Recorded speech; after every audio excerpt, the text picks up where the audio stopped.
lords and ladies, welcome back to Cartoon Hangout, your place for all things cartoon. After a couple of somewhat lacking episodes, it's nice for an episode like Bedlam and the Big Top to come along with his classic Scooby-Doo flair. It's got laughs, a pretty good villain, and plenty more to entertain you.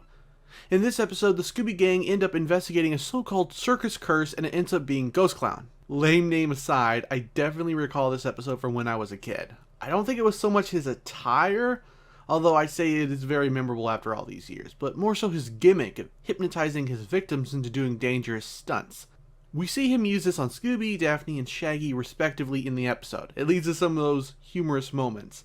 I think the funniest one was definitely when Daphne was hypnotized into being a unicycler, just because she ends up chasing poor Shaggy and Scooby around.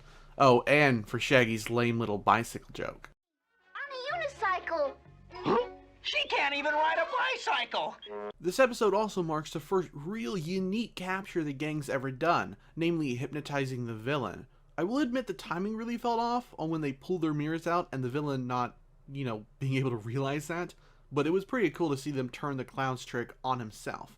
It certainly beats the typical traps that Fred is known for devising. It's also a little disappointing that we never got any clues as to the clown's identity, and he ended up being someone we'd never met before. Obviously, I'm not saying all mystery should definitely involve someone we've seen before, but it's more fun, don't you think? Not to mention, as iconic as the character is, it's sad to have him unmasked and just be some dude we never even saw before. Oh well, it's still an enjoyable episode. I'm glad there hasn't been as many huge glaring mistakes the past few episodes like some of the earlier ones. I'm a big Scooby-Doo fan and I'll always love the original show for what it is, but parts of it don't hold up well compared to newer shows or even later iterations in the franchise.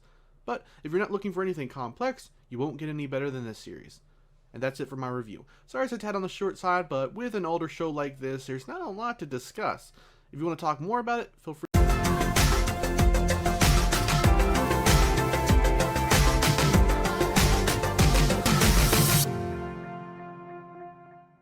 Hello lords and ladies, welcome back to Cartoon Hangout, your place for all things cartoon. We're almost finished with Scooby Month, so be sure to get those comments in on every Scooby-Doo video this month for a chance to win a prize. For more information, click the card in the top right corner of the screen. I'm going to come right out and say it. I think episode 24, Into the Mouth of Madcap, may have just knocked Sorcerer Snack Scare off its throne for me when it comes to favorite episodes. It's just a totally fun and spooky episode that I was immediately into as soon as I saw there was an evil clown involved. Is this peer pressure? In the episode, the gang traveled to a boardwalk carnival of sorts, I guess, which is being terrorized by the evil clown Madcap.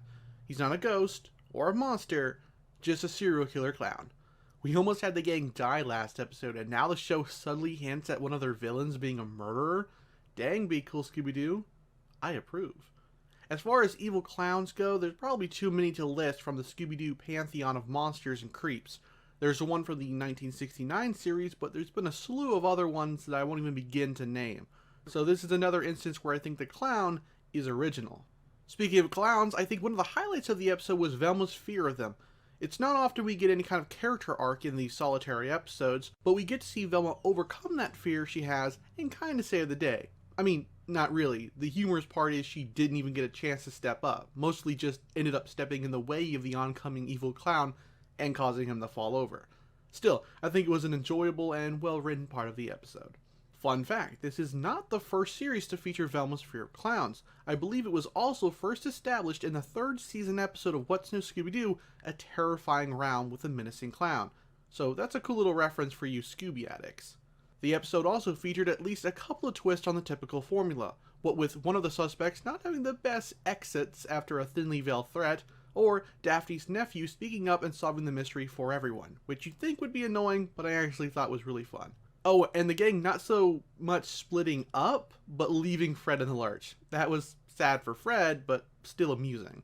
All in all, I really loved this episode. It had a really creepy atmosphere about it, and even the, I don't know what to call it, but the coloring of the backgrounds even matched the tone. Shading, coloring, I don't know, but it reminded me of the backgrounds of Mystery Incorporated, how they were saturated with neon or dark greens at times to really drive home the terror. The episode didn't go that far, but it definitely helped sell the murderous clown.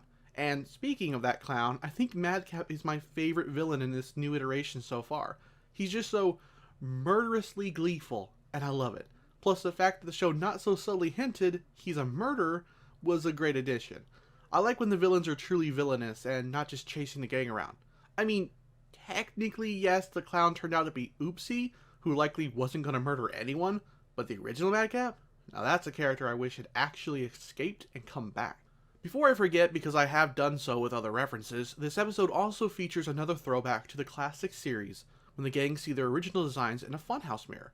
It's a goofy little moment, and the gang react, a little unfortunately, with relief that they don't look like that anymore. Whew, now that's unsettling. Like, wow, I'm sure glad we don't look like that. I'm sure it's just meant to be playful, but it does seem to disrespect Iwao Takamoto. Again, I'm sure there was no harm meant in the joke, and I'm just making too big a deal out of it, but I did want to point that out nonetheless.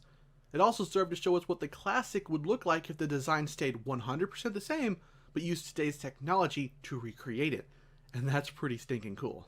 Reminded me a little of that Adult Swim Scooby-Doo parody that's on. I can't remember what the name of it is.